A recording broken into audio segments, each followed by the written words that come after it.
If the injustice is part of the necessary friction of the machine of government, let it go. Let it go. Perchance it will wear smooth. Certainly the machine will wear out. If the injustice has a spring, or a pulley, or a rope, or a crank, exclusively for itself, then perhaps you may consider whether the remedy will not be worse than the evil.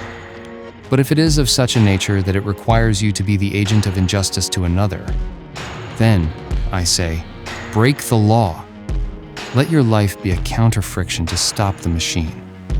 What I have to do is to see, at any rate, that I do not lend myself to the wrong which I condemn.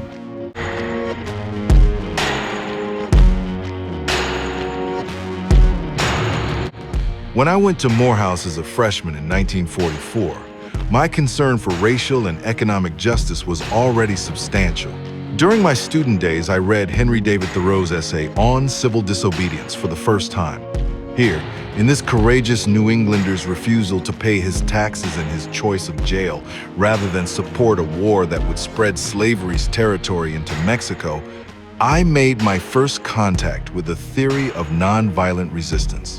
Fascinated by the idea of refusing to cooperate with an evil system, I was so deeply moved that I reread the work several times. I became convinced that non-cooperation with evil is as much a moral obligation as is cooperation with good.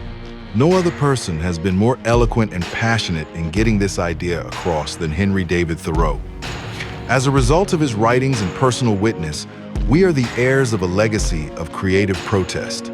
The teachings of Thoreau came alive in our civil rights movement. Indeed, they are more alive than ever before. Whether expressed in a sit-in at lunch counters, a freedom ride into Mississippi, a peaceful protest in Albany, Georgia, a bus boycott in Montgomery, Alabama, these are outgrowths of Thoreau's insistence that evil must be resisted and that no moral man can patiently adjust to injustice.